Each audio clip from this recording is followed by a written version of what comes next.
The glorious summit. Sarah Carter awoke before dawn in her penthouse overlooking the Manhattan skyline, the city lights shimmering like the dreams she'd chased since childhood. At the 8, she was the CEO and visionary founder of NexTech Dynamics, a cutting-edge AI startup making waves across Silicon Valley and New York. For years, she had sacrificed sleep, leisure, and sometimes even her health, pouring every ounce of passion into building a company that now stood at the forefront of America's tech revolution. That morning, her calendar was packed: a breakfast interview with Forbes, a keynote at a leading tech conference, negotiations with a global investor, and a celebratory dinner with her closest team members. But she welcomed the chaos. To Sarah, the relentless pace was the evidence of hard-won success. As she sipped her coffee and caught up on overnight emails, headlines flashed across her phone. Her face was familiar to the business world, appearing on the covers of Wired Inc. and Fast Company. She was known for her sharp intellect, fearless decisions, and an ability to motivate teams to achieve the seemingly impossible. Yet, beyond the public persona, Sarah valued loyalty and connection. Emma, her younger sister, worked as NexTech's talented head of marketing. Despite a 5-year age gap, they shared a deep sibling bond that had only strengthened as they built the business together. Emma's energy and creativity perfectly complemented Sarah's analytical mind. Jessica Myers, Sarah's college roommate and closest friend, held the role of Chief Operating Officer. Jessica brought experience, strategic vision, and unwavering support. Her calm demeanor often steadied Sarah during the most volatile boardroom battles. Mike Daly, a former software architect from Google, was Sarah's right hand in all things technical. With a dry sense of humor and steadfast dedication, Mike had helped NexTech grow from a co-working space into a multi-million-dollar company with hundreds of employees. The four of them, bound by history and trust, formed the executive core of NexTech Dynamics, each one indispensable, or so Sarah believed. NexTech's latest breakthrough, a real-time, AI-powered business insight platform, was shaking up the industry. Analysts predicted their solution could disrupt legacy giants, drawing not just admiration, but scrutiny and envy from larger corporate players. The competition was especially fierce with Atlas Corp, a Fortune 100 behemoth rumored to be eyeing NexTech as a potential acquisition or a rival to crush. Sarah's leadership style was unapologetically bold. She challenged her team to push boundaries and rewarded creativity over compliance. Her Monday meetings were legendary. Instead of routine reports, she invited honest debate and big-picture brainstorming. That morning, her energy lit up the boardroom as she outlined an aggressive Q2 growth strategy, doubling down on talent recruitment, expanding internationally, and launching a targeted campaign to court Fortune 100 clients. Her employees admired her ambition, but also her humanity. Sarah took time to remember birthdays, quietly covered medical bills for struggling staff, and personally mentored several young women engineers. She saw NexTech not just as a company, but as a movement. Proof that Silicon Valley's boys' club could be changed from within. To outsiders, everything looked perfect. Quarterly revenues had more than tripled year over year. The board was confident. Investors lined up for a piece of the next big thing. Sarah had never felt more powerful or more optimistic. As evening fell and the city outside hummed with opportunity, she toasted her team at a rooftop dinner, raising her glass. with sincere conviction. But in the shadows of her success, unseen doubts were growing. Ambition was a double-edged sword, and the higher the summit, the longer the fall. For now, however, Sarah Carter stood victorious at the pinnacle, unaware of the storms gathering just out of sight. The scheme begins. Sarah Carter's success radiated out from NexTech's modern headquarters in Soho. Beneath the polished glass walls and open workspaces, however, subtle tensions began to simmer, a quiet undercurrent of unrest that hadn't existed in the company's earlier, scrappier days. Sarah, energized by her recent triumphs, had barely noticed the small signs. Averted glances in meetings, whispered conversations that faded when she entered a room, late-night texts between colleagues that were hastily deleted. It began, innocuously enough, with a shift in Emma's behavior. Emma, usually the first to share new marketing ideas and volunteer for challenging projects, now seemed distracted. She arrived late to staff meetings, excused herself for unplanned appointments, and spent more time in closed-door huddles with Jessica and unfamiliar faces from potential partners. When Sarah asked about her workload, Emma brushed off her concerns with a tight smile, insisting everything was fine, just busy. Their once easy conversations now felt scripted, punctuated by Sarah's growing sense that she was being kept at arm's length. Jessica, too, was changing. The co who had always insisted on open debate now shut down disagreements with brisk, clipped answers. She canceled their weekly one-on-ones and delegated critical, operational decisions to mid-level managers. Even in group settings, Jessica's body language, arms folded, eyes fixed anywhere but on Sarah, signaled a rift that Sarah was unsure how to bridge. The vibrant friendships that had propelled their earliest successes began to feel transactional, like business arrangements awaiting renegotiation. Mike was the first to voice his concern. "Sarah, have you noticed something's off around here?" he asked late one evening as they reviewed NexTech's latest code deployment. "Emma and Jessica are making decisions without us, and these Atlas Corp visits, they don't make sense. Our teams are nervous." Sarah, determined to trust those she'd built NexTech with, assured Mike she'd get to the bottom of things. Yet a kernel of doubt took hold.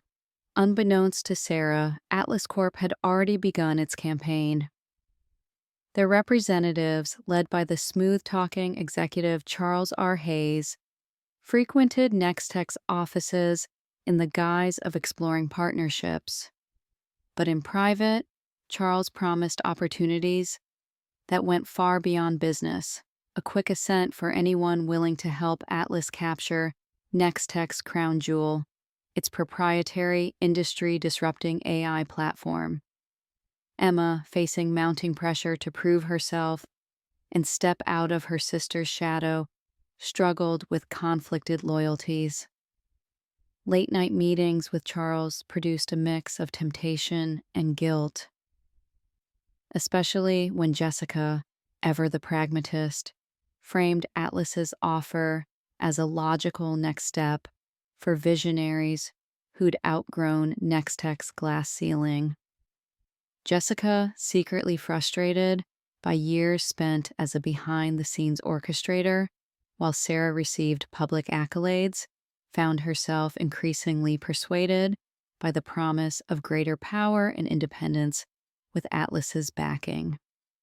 Meanwhile, subtle disruptions multiplied. Budget requests for core projects were quietly stonewalled. Key clients began receiving unexpected calls from Atlas Corp, pitching nearly identical solutions.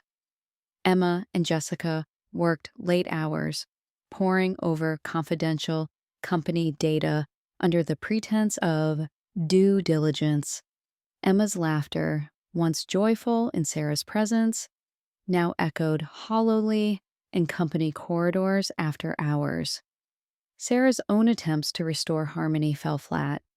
Coffee dates with Emma ended in polite evasion. Direct questions to Jessica were met with non-committal answers. The closeness she'd treasured eroded, replaced by a strained politeness and a stifling sense of being watched. At a rare full-team meeting, Sarah noticed Emma exchanging a furtive look with Jessica after a testy exchange about project timelines. It was the look of conspirators whose plans were nearly mature. The first true crack came during a quarterly review, when a leaked memo suggested that NexTech's financial health was weaker than reported. Confusion swirled among board members. Jessica insisted it was a bureaucratic error, but Sarah's instincts screamed otherwise. As she dug for answers, Sarah realized she no longer controlled all the levers of her own creation. Outside, Atlas Corp was only getting bolder. Unidentified figures shadowed NexTech employees at tech expos and after-hours events, collecting rumors and sowing doubt. A list of privileged information, including confidential client proposals and internal emails, found its way to a well-known industry blog, fueling speculation about NexTech's vulnerability. Sarah's world, once so secure and sparkling, had grown unpredictable. She began to sense she was no longer surrounded by the loyal friends and colleagues who had built NexTech, but by actors in someone else's script. The city skyline, so inspiring on nights of victory, now flickered with peril. She stared out her office window, unable to shake the feeling that the ground beneath her was beginning to shift, and that soon everything she'd worked for might be at stake. The painful fall, Sarah's downfall, began on a deceptively ordinary Thursday. The day opened with heavy gray clouds over Manhattan, mirroring the heaviness that had settled in her chest. In the weeks prior, the persistent hum of unease within NexTech had crescendoed into outright suspicion, yet nothing could have prepared her for the ruthless precision of the betrayal that was about to unfold. She arrived at NexTech's boardroom, expecting just another quarterly review, but found instead a gathering heavy with tension. The board members greeted her with guarded expressions. Jessica sat rigid at the far end of the table, laptop open, eyes unwavering. Emma, usually chatty and upbeat, looked pale, her hands clasped tightly in her lap. Mike, her one remaining ally, shot her a worried glance. A thick stack of documents was handed to each attendee. On the first page, staring back at Sarah in stark black and white, was a formal motion. For a moment, the words seemed unreal. Her blood ran cold as Jessica, voice cool and precise, began presenting a string of allegations. Emma, her own sister, corroborated these claims with carefully selected emails and spreadsheets, evidence Sarah knew had been doctored just enough to smear her reputation. Documented exchanges were twisted out of context, innocent mistakes recast as intentional malfeasance. Sarah tried to speak, her voice shaking with disbelief and outrage, but her words were swallowed by a procedural onslaught. Jessica cut her off with rehearsed legal jargon. The board, apparently primed by weeks of back-channel conversation, pushed the motion forward. When the vote was taken, Sarah's world shattered in a series of cold affirmatives. Her removal as CEO wasn't a dramatic shouting match, but a clean, quiet execution. Security was summoned. In a humiliating procession, she was escorted back to her office, under the watchful eyes of colleagues, some confused, some pitying, some outright avoiding her gaze. Her email access was cut off, her badge deactivated even before she'd had time to pack more than a few personal items. A photo of her and Emma from NexTech's earliest days. A coffee mug, inscribed with "Founders Never Sleep," a stack of hastily scribbled notes. For a product pitch that would never be heard. "NexTech is changing direction, Sarah," Jessica said quietly at the door, a strange blend of apology and finality in her tone. "I hope you understand."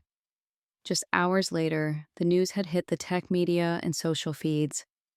Scandal at NexTech, CEO ousted amidst allegations. The narrative spread as if, overnight, journalists swarmed her apartment lobby and sent relentless requests for comment. Influencers and industry rivals speculated gleefully about the real story.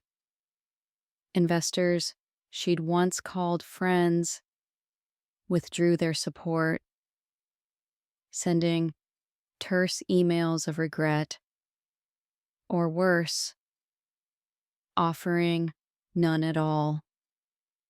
The toll was not just professional. Sarah's carefully constructed world unraveled at the seams. In the privacy of her home, Sarah's emotions ricocheted between disbelief, rage, and numb devastation. She replayed every recent interaction: Emma's guardedness, Jessica's clipped answers, the quiet warnings from Mike she'd brushed aside. How had she missed what had been happening under her nose? At her lowest, a deep sense of shame set in.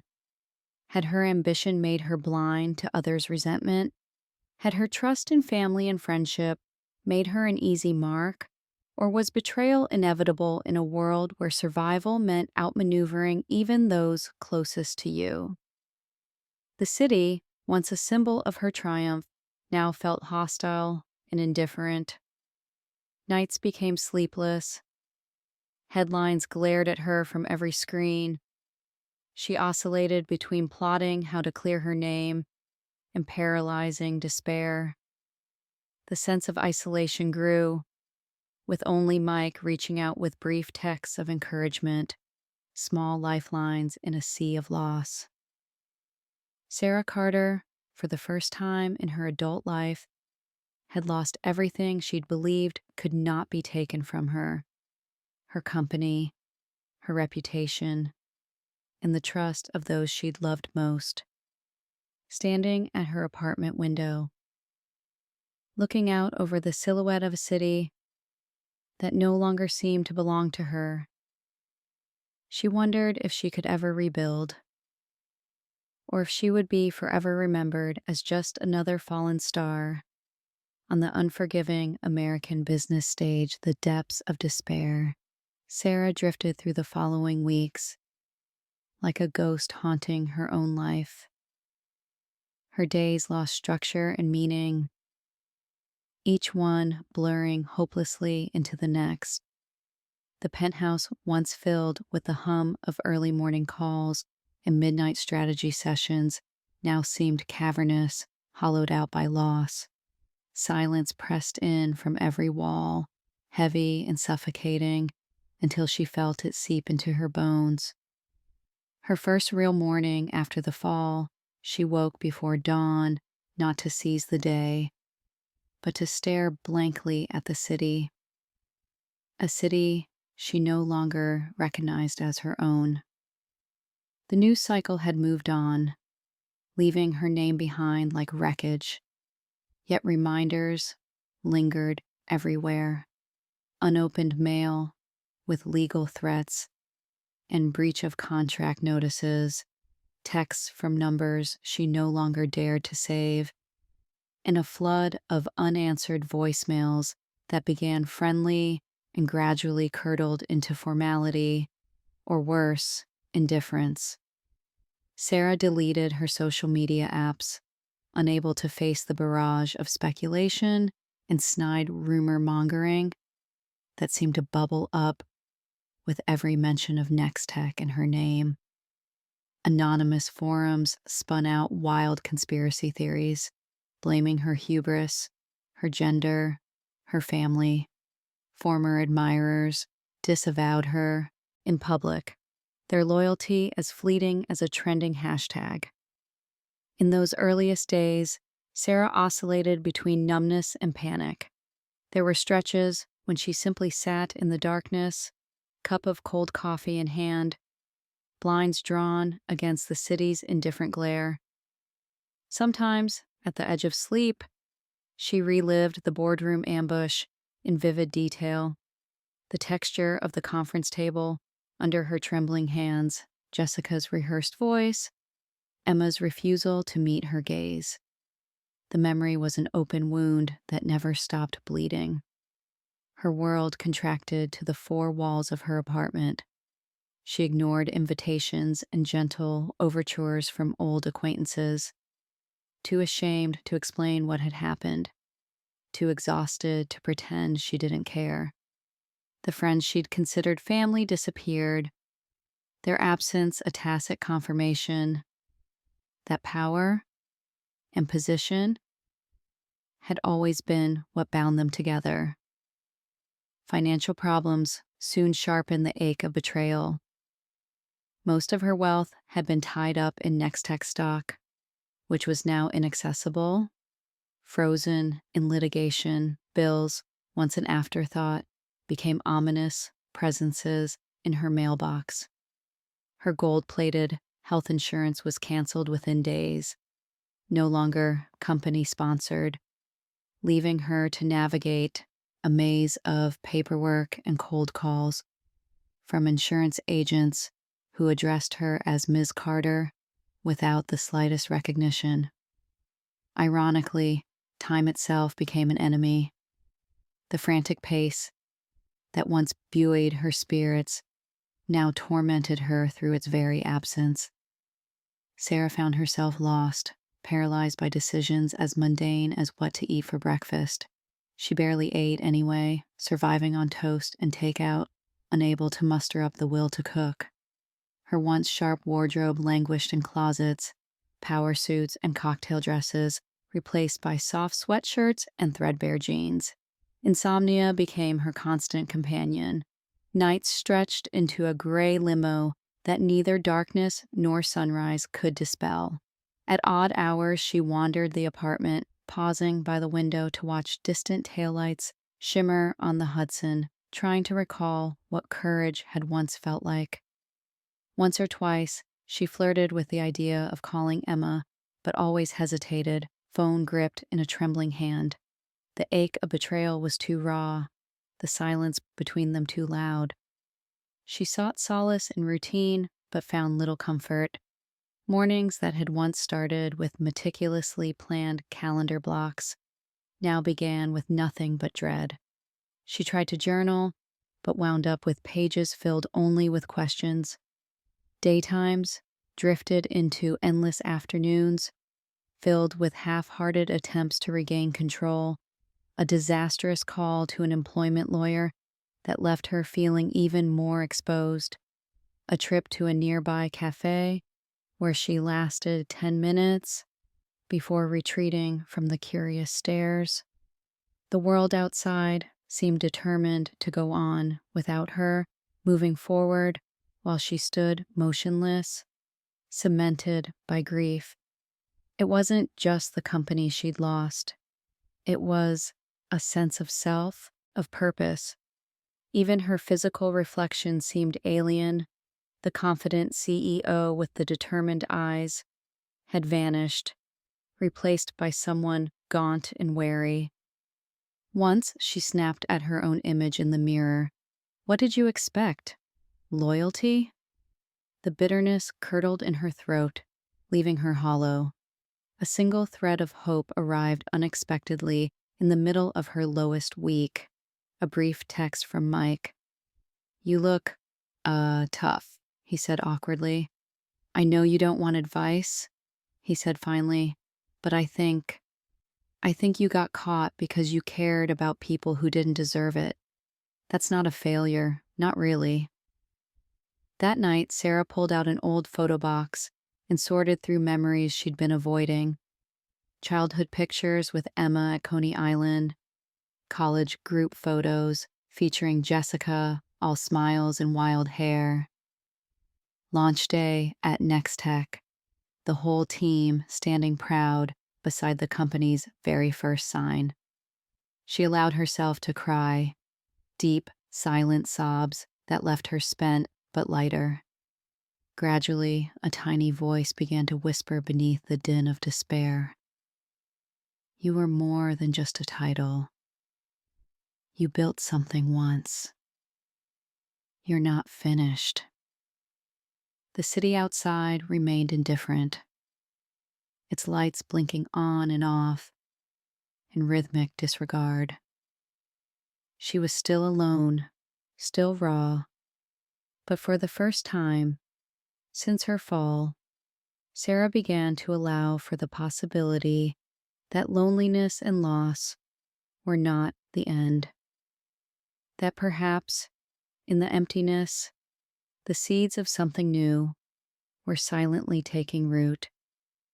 She started letting air back into her routine, one small step at a time.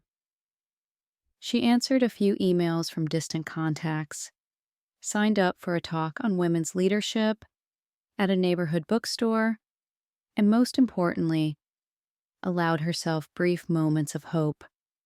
When depression threatened to drown her, she remembered Mike's words and her own resilience, hard-earned by years of adversity. Bit by bit, the darkness loosened its grip.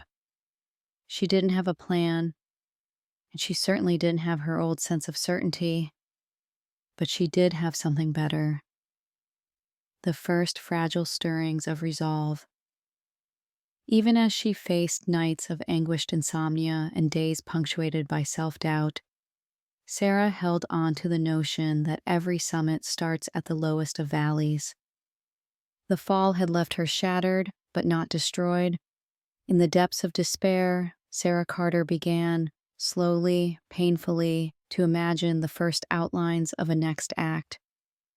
And although she no longer trusted easily, she recognized something stronger than revenge or pride, the irresistible urge to rebuild, to create, to fight for a future untainted by betrayal.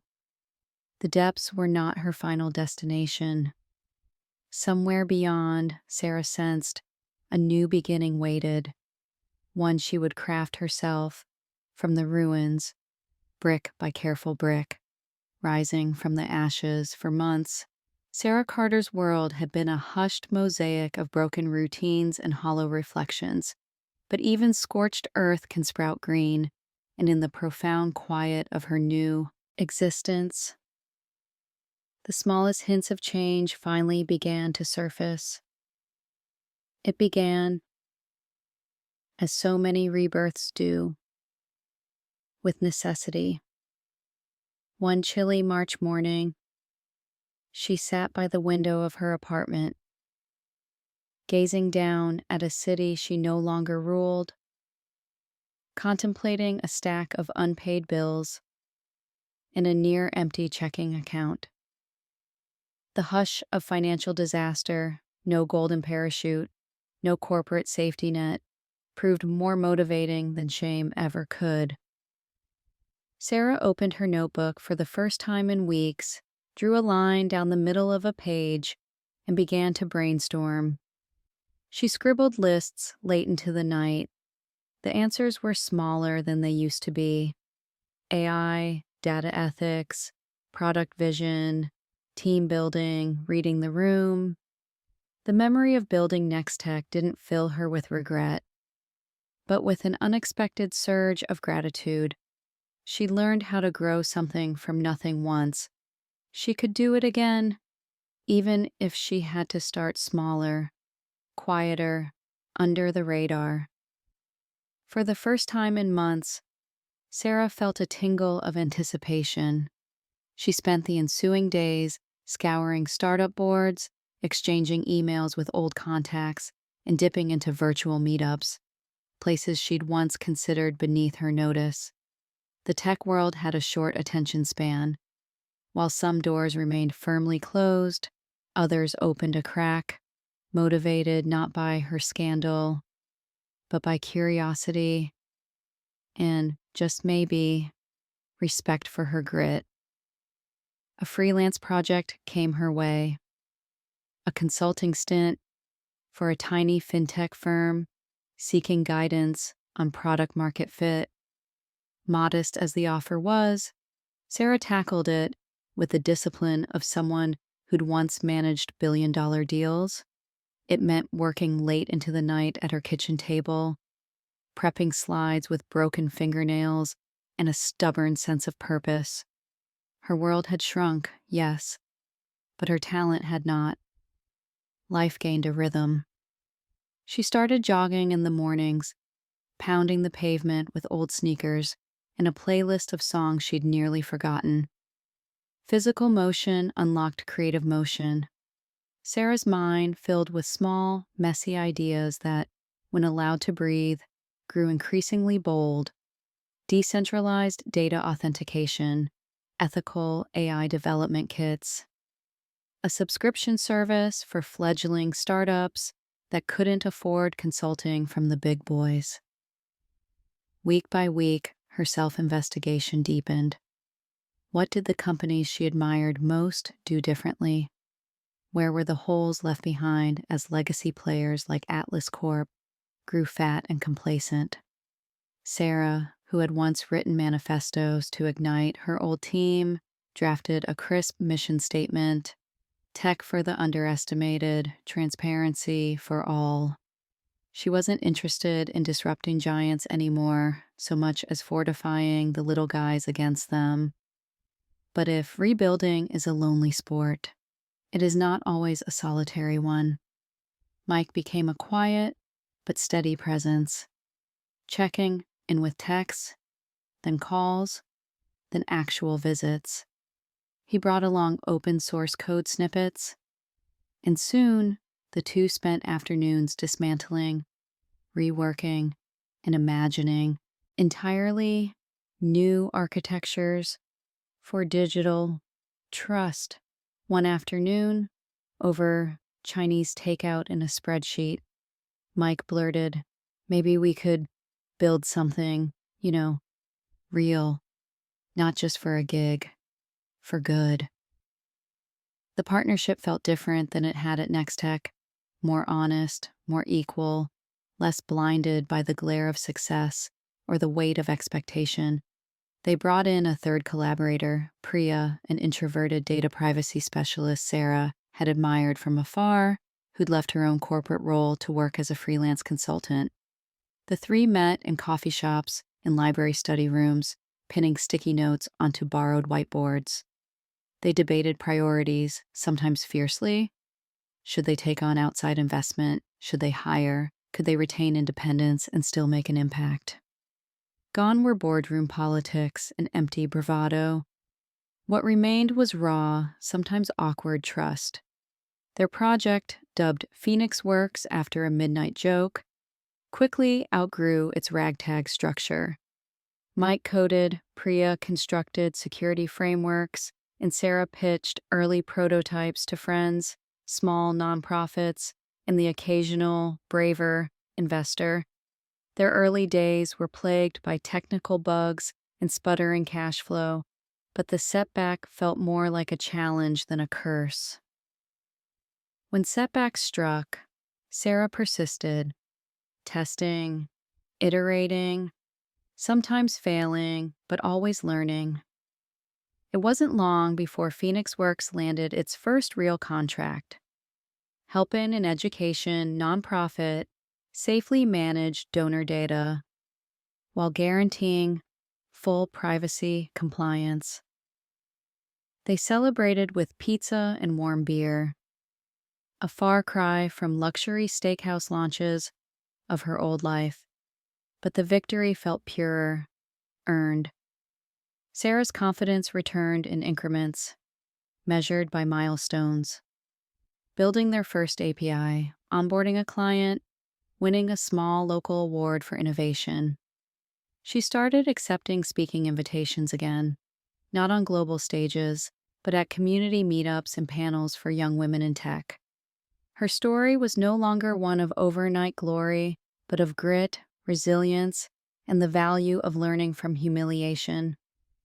News of her comeback trickled through the grapevine. Some former critics dismissed it as a vanity project. Others, especially those who'd once cheered her downfall, reached out in cautious admiration or curiosity. Sarah met these shifting attitudes with level eyes. She was done building her self-worth around anyone else's applause. Meanwhile, she never lost sight of what had been taken from her, or the people who'd taken it.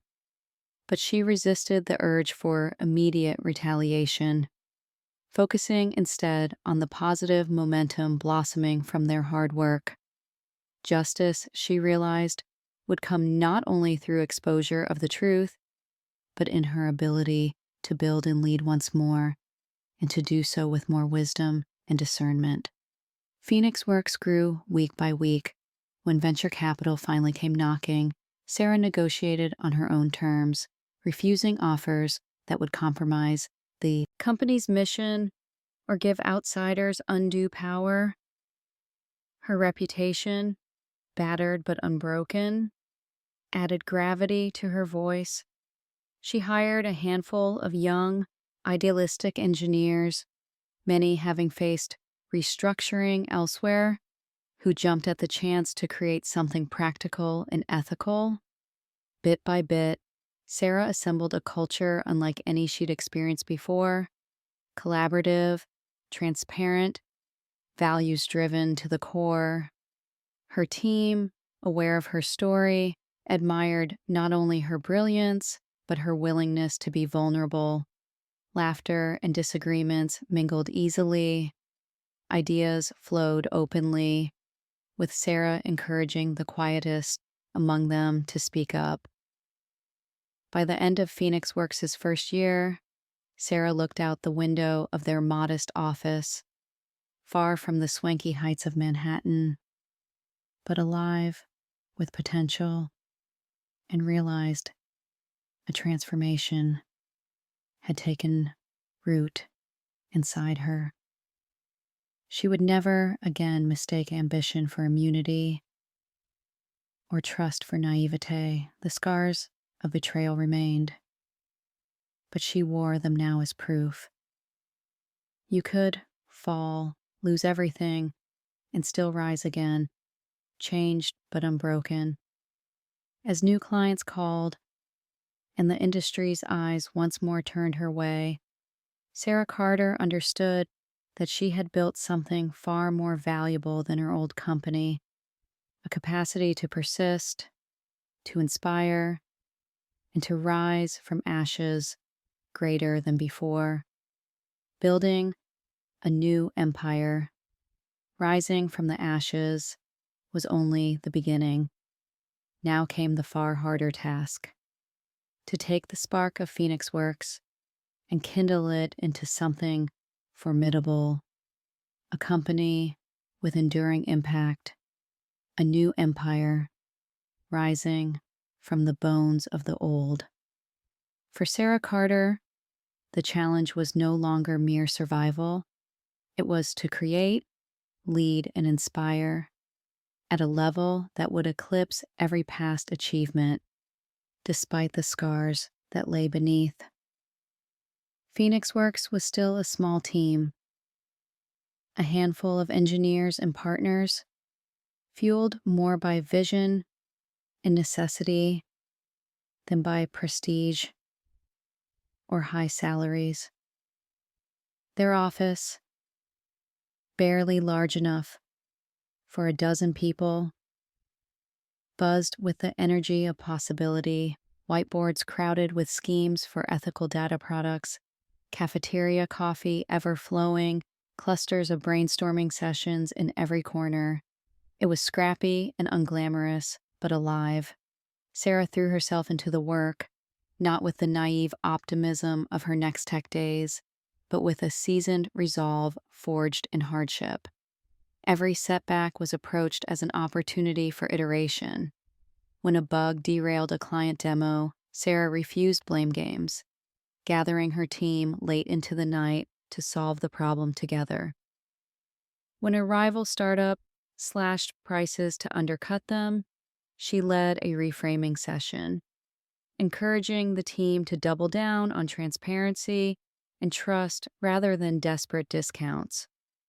Financially, the road was treacherous. Early fundraising proved tough. Sarah found that old allies hesitated, wary of the drama that had accompanied her name, but her persistence paid off. She courted a new kind of investor, one who cared less about instant unicorn status and more about sustainable growth and technological responsibility. Meetings were held in cheap cafes and over Zoom calls at midnight. But slowly, Sarah cobbled together enough capital to give PhoenixWorks room to breathe. It wasn't just external rejection that stung.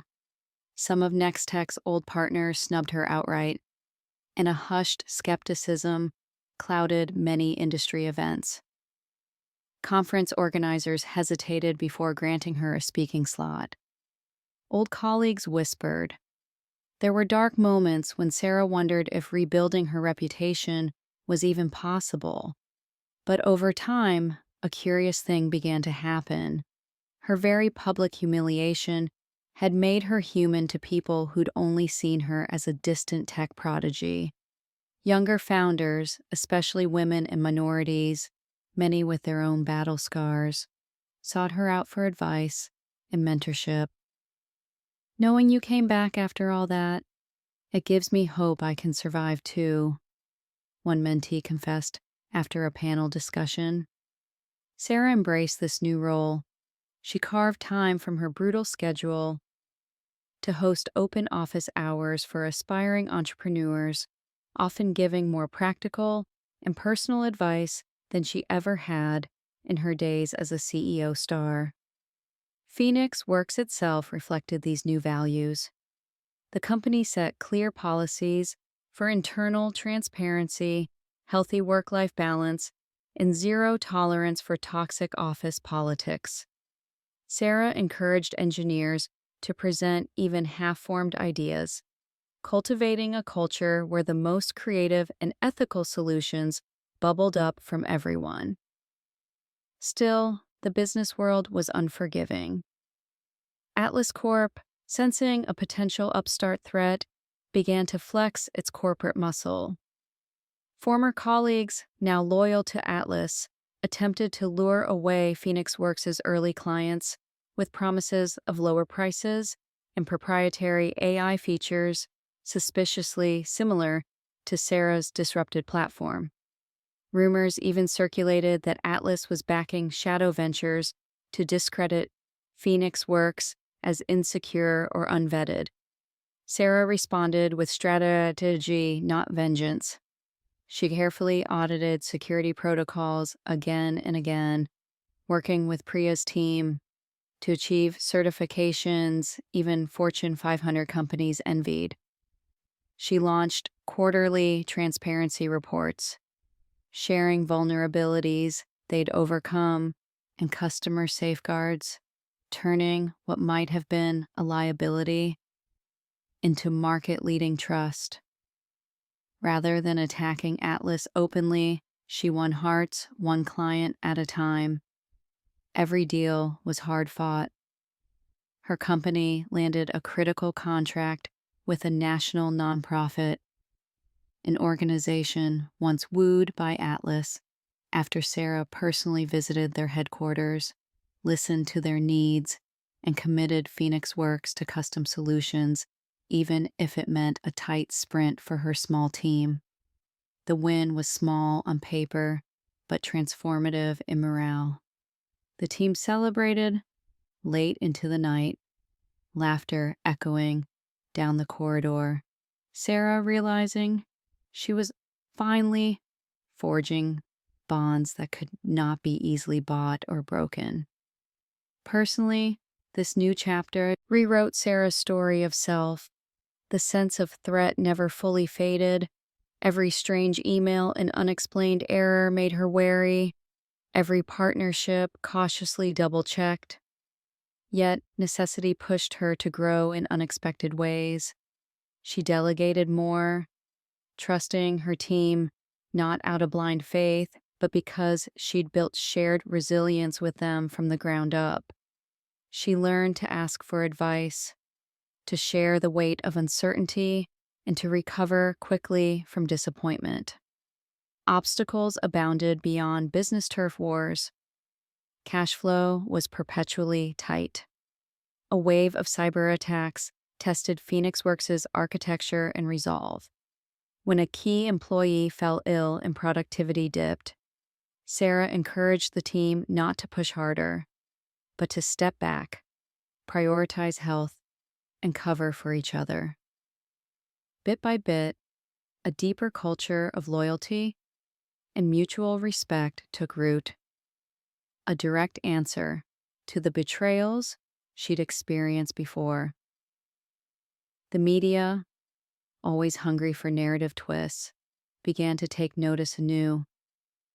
Articles surfaced: PhoenixWorks, the silent rebound, from exile to disruptor, Sarah Carter's second act. To Sarah, such attention no longer defined her, but she used it to leverage the company's profile, opening doors for partnerships and talent that would otherwise have been closed. Gradually, PhoenixWorks expanded. The team outgrew their cramped space and from sweat equity moved up to a modest suite overlooking bustling Chelsea streets. They won a city innovation grant. Sarah used the windfall not on luxuries, but on mental health programs and open source contributions to the AI ethics community, further cementing PhoenixWorks' reputation as both a builder and a force for good. As the first anniversary approached, Sarah stood on the office rooftop with Mike, Priya, and her now 15-person staff. The city pulsed beneath their feet, distant yet promising. In that moment, she realized that every hardship had been another brick in the empire she was building. Not the cold, glossy kind, but one founded on respect, courage, and collective ambition. My old empire was a tower built by pushing higher and faster, no matter the cost, Sarah thought, watching her team share stories and silent smiles. This time, I'm building something that will actually last. Something worth sharing, worth defending, worth starting over for. PhoenixWorks was no longer a mere project, or even a comeback. It was becoming a movement, even an incipient empire, taking root in the cracks left behind by a fallen titan, growing stronger for having been broken. And as midnight neared, with the city's lights glittering in hopeful silence, Sarah Carter finally allowed herself to dream bigger. This, she knew, was only the beginning. The revenge plan. For Sarah Carter, forgiveness did not come easily. Even as PhoenixWorks blossomed and new purpose filled her days, the wounds carved by Emma, Jessica, and Atlas Corp still cut deep beneath the surface. Quiet moments, early mornings with only the city's rumble for company, or late-night solitude after the lights in her loft had gone dark. Anger sometimes surged, raw and righteous. The world may have forgotten the brutal way she lost NexTech, but she never could. Yet time and experience had changed Sarah. She knew that revenge, if it were to mean anything, had to be more than a private satisfaction. It had to be about truth, about exposing rot in places where others only admired the facade. No drama, no rash outbursts. This would take cunning, patience, and a relentless commitment to facts. Her plan took shape slowly, like a chessboard assembling itself piece by piece. Sarah began by pulling together a war room, a circle of deep trust anchored by Mike and Priya, plus two new confidants, a savvy legal advisor from her pro bono seminar days, and a former investigative reporter whose own career had once been derailed after exposing corporate corruption. The four met regularly in private workspaces or on encrypted calls, hashed out boundaries, no hacking, Priya insisted, and devised ground rules focused on gathering irrefutable evidence. Sarah started with public records and her own saved correspondence, looking for patterns missed in the chaotic aftermath of her ouster. The team mapped out the timeline of Emma and Jessica's betrayal. Unexplained meetings, synchronized budget freezes, coordinated client diversions. The more data they compared, the clearer it became that the coup, far from being a spontaneous boardroom rebellion, had been orchestrated with chilling precision and outside support. Mike, always methodical, compiled a digital archive from company backups he'd retained, careful never to breach privacy or cross legal lines. Connect the threads, but don't become what hurt you, Sarah reminded him, echoing the ethos she wanted for PhoenixWorks and her own soul.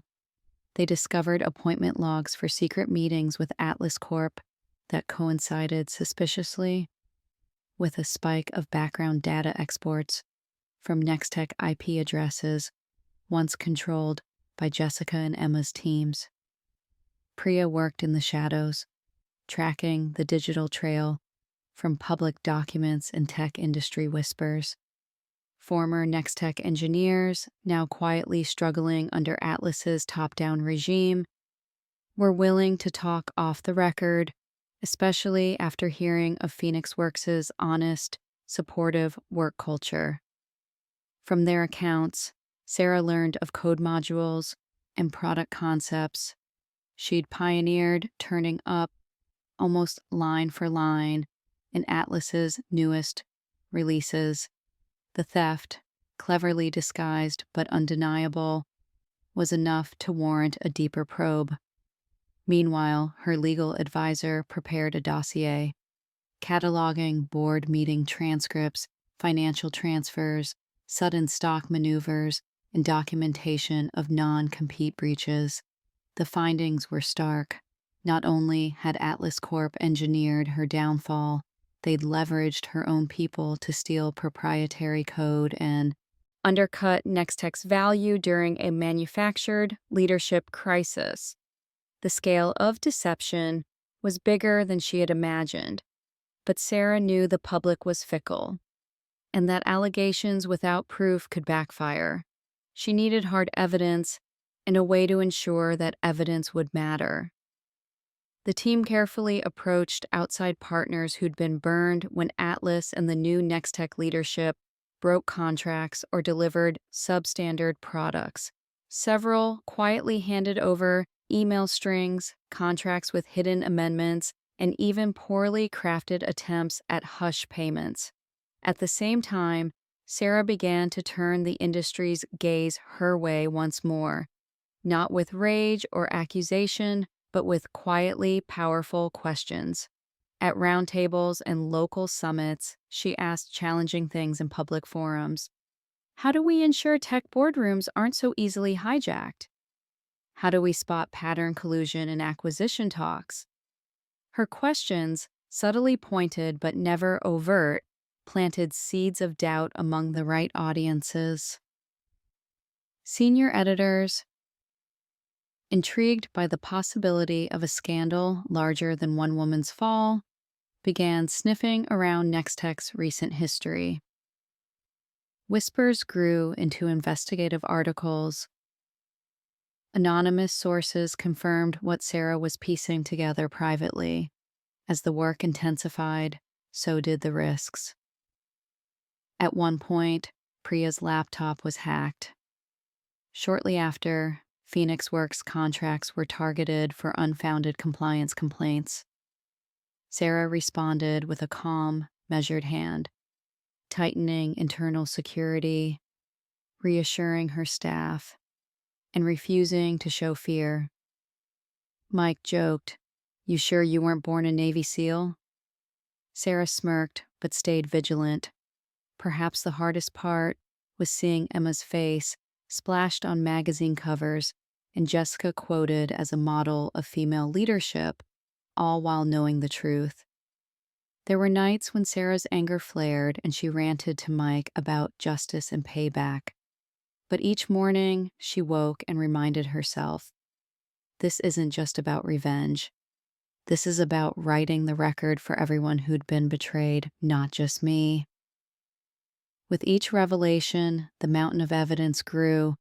In a moment of poetry, a former Atlas Corp fixer anonymously delivered an internal memo to Sarah's war room, one that spelled out the NexTech capture plan in chilling detail.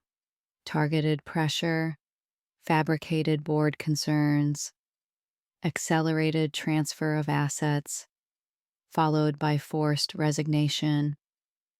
It was the missing link they needed. But Sarah was strategic. She didn't want to simply destroy her enemies.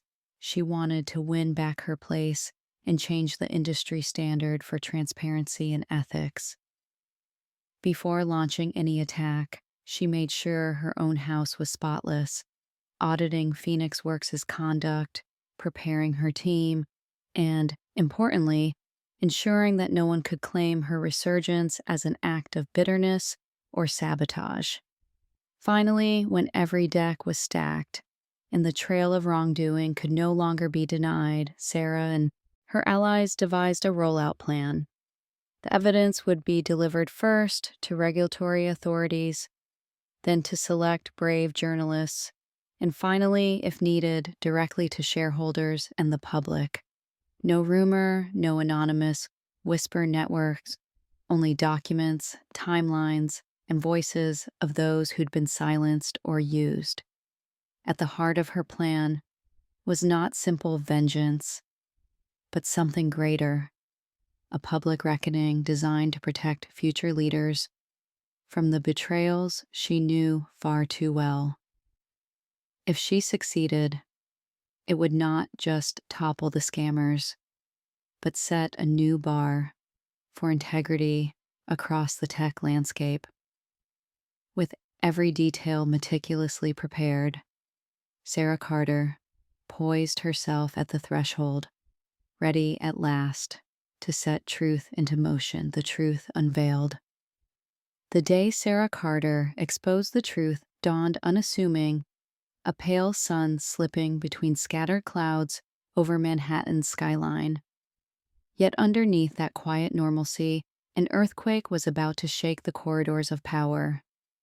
Weeks of strategy, investigation, and hard-earned evidence had built toward this moment, a delicate operation that demanded precision, timing, and nerves as steely as any boardroom coup.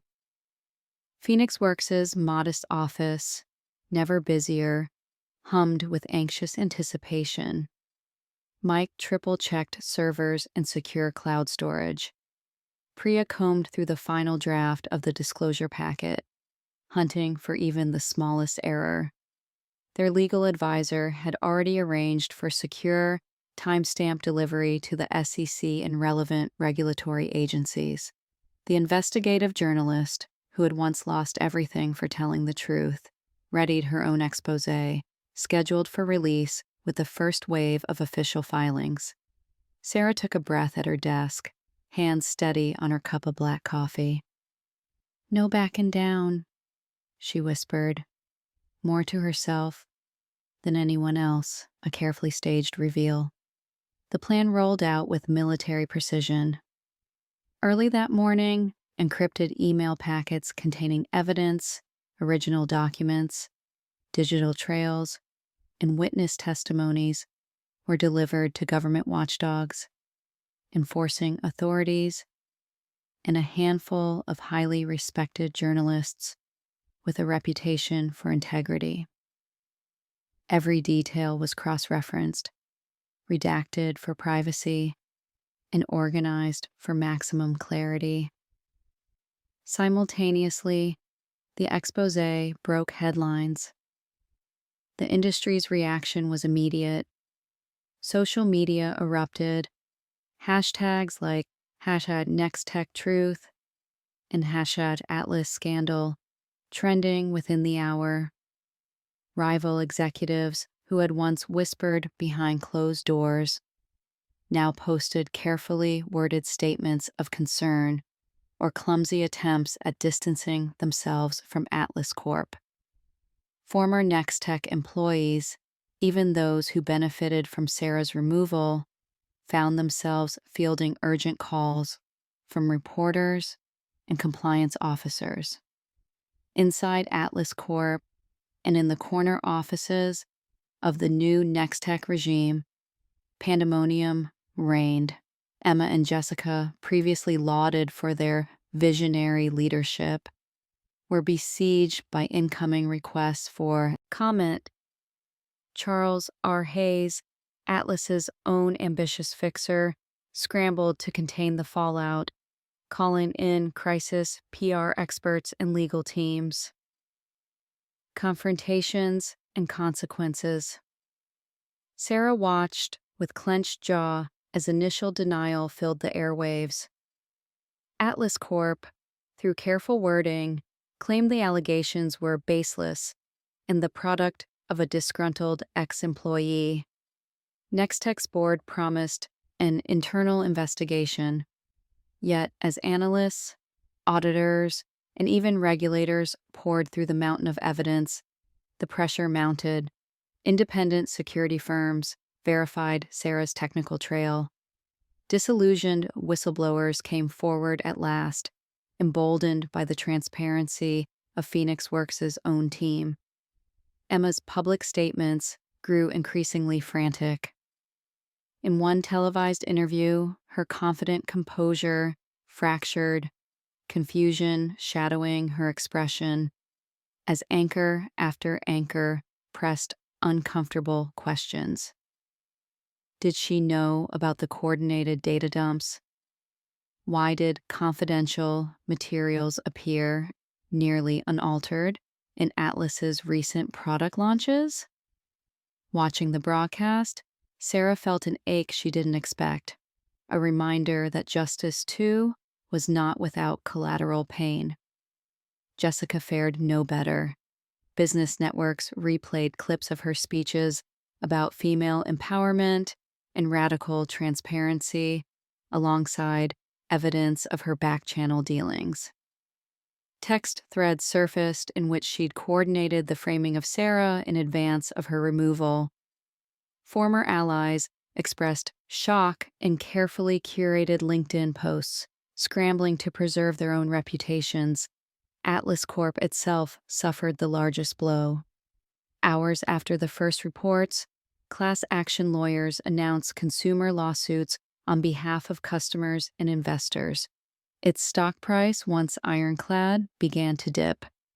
As regulatory agencies announced formal probes, the firm's board convened emergency meetings, sending out press releases promising full cooperation, public vindication. For Sarah, the experience was both vindicating and surreal. She gave half a dozen interviews, always calm and deliberate, refusing the temptation to gloat. This isn't about revenge, she emphasized again and again. It's about accountability for everyone, myself included. Her measured words only fueled the growing tide of support. Messages poured in, some from industry icons, others from women or minorities who had once felt powerless in the shadowy, hierarchical world of tech. "You gave us courage," read one email from a startup founder. Another woman wrote simply, "Now we know they can't erase us." PhoenixWorks' website crashed under the sheer volume of interested partners and would-be clients seeking both advice and contracts. Venture capitalists, once wary, reached out for meetings. Sarah, more careful than ever, met each request with her own due diligence and a wary heart. Emma and Jessica's reckoning. Legal consequences descended rapidly. Emma, whose role in the plot had originally been painted as that of a reluctant participant, faced both professional and criminal inquiries. For days, flashes of her face, often tear-streaked, appeared on front pages as investigators demanded full cooperation. Jessica, meanwhile, was charged with securities fraud and breach of fiduciary duty, her career collapsing overnight. Atlas Corp itself braced for the prospect of losing not just lawsuits, but lucrative government contracts. Throughout, Sarah refused to personalize the attack. She requested, through her lawyers, that Emma be given space and that due process be followed for everyone. "We have to fix the system, not just the symptoms," she told her team. It was no longer just about her own redemption. It was about setting an example that corporate justice could exist. Reshaping the landscape. In the weeks that followed, the ripple effects grew. Regulatory bodies re-examined acquisition deals and boardroom procedures across the tech sector. Startups with diverse leadership flourished as investors realized the old guard could no longer guarantee safety. The phrase "doing a Phoenix" became shorthand for reputation recovery through radical honesty. Sarah herself, while still bearing scars, walked with newfound confidence. Invitations to keynote, consult, and invest arrived from every direction. She accepted only those aligned with PhoenixWorks' values, turning down seven-figure speaking engagements if they felt hollow or opportunistic. In coffee shops and town halls, young entrepreneurs, especially those historically marginalized, asked her how to spot warning signs, what real transparency looked like, and how to lead both fiercely and kindly. Sarah answered with real talk, offering them the blueprint she'd been forced to draw in blood and loss. A restored purpose. On the eve of PhoenixWorks' second anniversary, Sarah gathered her team on their rooftop for a quiet celebration. The city sparkled, indifferent yet beautiful, much as it had on the night she'd lost everything. But this time, the loneliness was gone, replaced by purpose and real connection. Looking out over the city, Sarah smiled, not at the downfall of her enemies, but at the proof that one voice, backed by truth, could shift an entire industry. The truth had set her free, not to reclaim the past, but to build a better future for herself, her colleagues, and for every quiet rebel watching, waiting for their own chance to rise. Once more, the summit. The echoes of scandal had faded, absorbed by the relentless momentum of the tech world. Yet for Sarah Carter, life at the top felt entirely different the second time around. PhoenixWorks, once the whisper of a startup, now pulsed with influence and the distinct hum of purposeful innovation. What began as a survival project had morphed into an enterprise with dozens of employees, clients ranging from scrappy nonprofits to Fortune 100 conglomerates, ironically, even a handful once courted by Atlas Corp. Their small Chelsea office had become 2 floors in a sleek downtown building flooded with natural light and the low buzz of ambition. But Sarah's greatest pride was not the glass or steel or even the deals her team now regularly won over industry titans. It was the culture she'd painstakingly cultivated from her scars. Morning in the new PhoenixWorks brought things Sarah had never known in her old empire: laughter drifting from the kitchen, junior engineers trading ideas openly with the leadership team, and over everything, a sense of collective purpose. Transparency was not an initiative here, but a living practice. Project pitches, client handoffs, even failures were discussed in the open. When mistakes happened, which they did, Sarah led not with blame, but with questions and humility. "What can we learn?" she asked, and her team responded with honest appraisals, innovative solutions, and sometimes admissions of doubt. The result was trust, real and hard-won. The company's rise caught the industry's attention quickly. Tech media that had once chronicled Sarah's downfall now clamored to interview her about this improbable resurgence. Headlines declared PhoenixWorks the new North Star for ethical AI and a case study in female-driven comebacks. Panel invitations, awards, and new client requests flooded in. Sarah, more discerning after her fall, chose only engagements aligned with her values and insisted that her team share the spotlight. "No more lone heroes," she would joke when a reporter asked about her vision. "Just collaborative rebels." Her influence rippled beyond business. Sarah became a sought-after advisor to entrepreneurs struggling under the weight of old guard expectations. Women, minorities, founders, scarred from the same high-stakes betrayals she had suffered. She hosted regular office hours, mentoring those whose ideas had been dismissed or stolen. Speaking at conferences, from San Francisco to Singapore, she brought a fresh, much-needed candor. Don't trade your soul for success.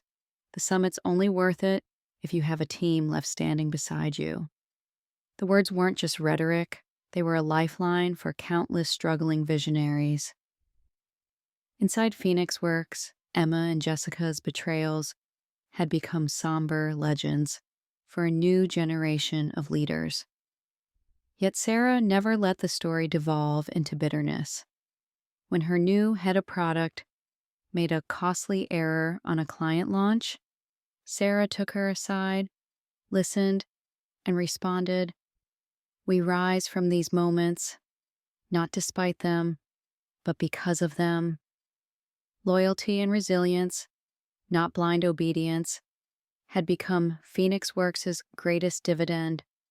One of Sarah's proudest initiatives was the Phoenix Fellowship, a program dedicated to nurturing marginalized talent in tech, first-generation college students, women returning from career breaks, immigrants with promising skills, but scarce connections. Sarah insisted that the program selections be merit-based, but supported by robust mentorship and mental health resources. Watching the first cohort of fellows ring the office's victory bell after shipping their debut project, she choked back tears, memories of her own harsh, lonely climb giving way to something warmer and more communal. Success also brought challenges, and Sarah faced them with the discipline forged by hardship. Atlas Corp, though battered by scandal, attempted a resurgence with cut-rate products designed to poach PhoenixWorks' clients. Instead of reacting with retaliation, Sarah doubled down on transparency and customer relationships. She sent senior engineers, sometimes going herself, to meet with wavering clients, not as a CEO, but as a collaborator. The difference was palpable. Clients chose PhoenixWorks, not just for cutting-edge solutions, but for the security of knowing the company was, above all, trustworthy. Venture capitalists attempted to woo her with aggressive term sheets, promising rapid global expansion if she'd only cede some control. Instead, Sarah sought patient investors aligned with the company's mission. "We'll never be a unicorn," she told her board, "if being one means losing our soul." The team agreed, and PhoenixWorks grew steadily, if never as explosively as the flashiest startups. Steadiness, Sarah had learned, was its own revolution. Recognition soon followed. At the annual Tech Ethics Summit, amidst applause and flashing cameras, Sarah was presented with the Trailblazer Award for Leadership and Ethical Innovation. Unlike the nervous, hungry founder of years past, she accepted with measured confidence. Her acceptance speech, short, humble, and fierce, was broadcast widely. "I once thought I stood on a summit alone. I was wrong. Strength is a team sport. May we all choose to build, rebuild, and share the view." Back in the office, success was celebrated simply. Team karaoke, home-baked brownies, spontaneous rooftop toasts. Sarah, now in her early 40s, found those moments richer than any boardroom triumph. The view from the summit was sweeter for every valley she and her team had passed through. Despite all she'd reclaimed, Sarah never lost sight of what truly mattered. She donated portions of company profits to support whistleblower protections and diversity in tech, never forgetting the price of silence or conformity. And on evenings when headlines about PhoenixWorks' meteoric rise blinked across Manhattan, Sarah would pause by her window, smile quietly, and think not of victory or vengeance, but of legacy.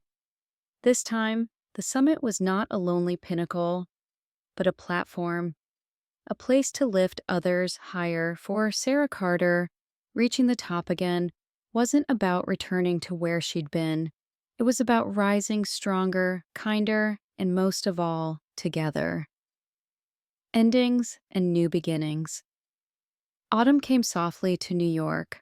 The city's pulse seemed slower, gentler, trees along the avenues painted in shades of fire and gold, the sunlight lower, kinder. Sarah Carter watched from her office window, her once restless mind for the first time truly at peace.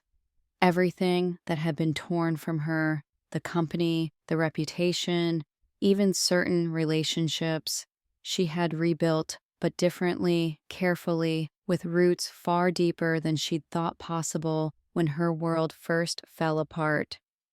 PhoenixWorks was thriving beyond projections, but it was the intangible changes that marked this chapter as the true culmination of her journey. Employees spoke not in whispers, but with open candor. The laughter of brainstorms drifting as easily as the morning coffee aroma. New ideas flowed from every level, sparking in a culture where even dissent grew trust rather than fear. Sarah often paused in the hallway to listen, sometimes smiling, sometimes nearly overcome with gratitude. These were not just colleagues, nor simply a team. They had become her second family. Yet for every summit reached, Sarah understood, an ending drew near. A subtle, necessary closing of one chapter to allow the next to unfold. This time, it was not about conquest or validation, but about choice. She stood by the window, her fingers gently tracing the rim of her coffee mug, memories and possibilities swirling together. Some wounds had long since become scars. Others lingered faintly, reminders that forgiveness was not always possible, but acceptance was. The betrayals of Emma and Jessica and the corporate games of Atlas no longer consumed her thoughts. She'd stopped following their fates in the news, letting the world judge as it wished. To hold on to anger was to grant her adversaries power over her still. She was done with that. Peace, she realized, was not forgetting, but moving forward unburdened. There came a day when Emma wrote a letter, a real one, in ink, shakily penned and tear-stained. She asked not for forgiveness, but for understanding. the weight of comparison, the spiral of ambition gone astray, her fear of never escaping Sarah's shadow. Sarah read it alone in her living room, heart heavy but eyes dry. She wrote back, months later, not with reconciliation, but with honesty. I don't know if we'll ever be as we were, but you are not my enemy. Our story will not end in vengeance. She sent it and let it go, neither expecting nor needing a reply. With Jessica, the silence stretched on. The legal fallout had been years in resolving. Jessica's name faded from the tech sphere. The last tweet a simple apology. Ambition blinds when empathy is forgotten. I hope you all build kinder. Sarah felt no triumph there, only the quiet ache of a friendship gone wrong. Instead of bitterness, she directed that energy into mentoring, teaching her team to prize both courage and compassion in equal measure. The company, too, evolved. Sarah convened a new leadership circle, inviting several fellows and young managers into strategic meetings. She outlined transition plans, succession roadmaps, and encouraged her senior team to challenge her. PhoenixWorks was her vision, but she refused to let it become a monument to her ego. The greatest legacy, Sarah knew, would be to make herself unnecessary.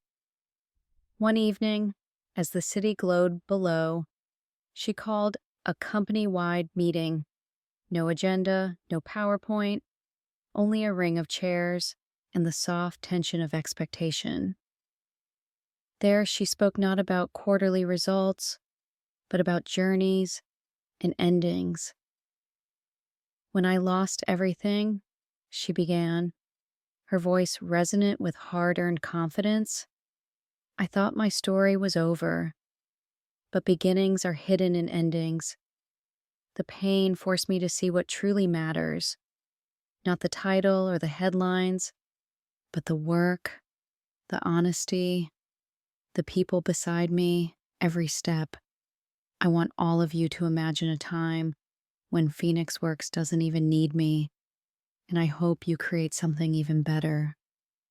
Questions followed. Was she stepping away? Sarah laughed quietly. No, not yet. There were chapters left for her to write here, and more to share. But she explained, true leadership was not about being irreplaceable, but about making space for others to thrive, to lead, to dream bigger still. Over the next weeks, PhoenixWorks launched new initiatives, a pro bono accelerator for civic tech startups, expanded fellowships for underrepresented youth, and partnerships with nonprofits from Kenya to Cambodia. The impact spread, subtle but unmistakable, as Sarah used her stature to open doors that would have otherwise stayed closed. She watched her mentees stand on keynote stages, pitch moonshot ideas, own their resilience and their heartbreaks. Each success, each stumble, was celebrated by all. On weekends, Sarah found herself returning to slower, sweeter rhythms, long walks in Central Park, dinner with old friends from the days before empires and power plays, sometimes even quiet mornings spent painting or writing in her journal. Alone, she sifted through years of journals and clippings, at last accepting that her story was both unique and universal, losing, grieving, rising, and giving. One quiet afternoon, as the first snow began to fall, Sarah received an invitation. She'd been nominated for a Lifetime Achievement Award. The old Sarah might have seen it as vindication, a final restoration of her place among capstones and legends. Now she considered the offer, then turned it down. It was enough, she realized, to have made a difference while staying true to herself. Awards gather dust. People and the impact you have on them live on. As the company gathered for its annual winter retreat, Sarah watched her team, her family, singing badly in a karaoke contest, sharing dreams over s'mores by the fireside. There was celebration, yes, but also a quiet certainty. They were ready for the next unknown. Before closing the retreat, Sarah addressed everyone once more. Her words were neither grand nor rehearsed, just honest. Whatever comes, remember, success is never final and failure is never fatal. We build, we break, we rebuild. Our work isn't just about AI or the next disruption.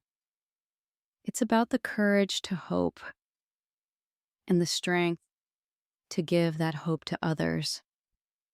Looking out at her team, Sarah smiled, the kind of smile born not from conquest, but from wisdom.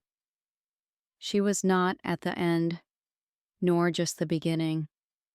She was exactly where she needed to be, on the threshold of endless possibility, having learned that the truest summits are the ones you share, and the bravest beginnings are those you choose again and again. As the snow fell over New York, PhoenixWorks glowed bright with warmth and determination, ready to welcome whatever dawn might follow. And Sarah Carter, once broken by betrayal, now wore her scars like badges, living proof that endings are but invitations to begin anew.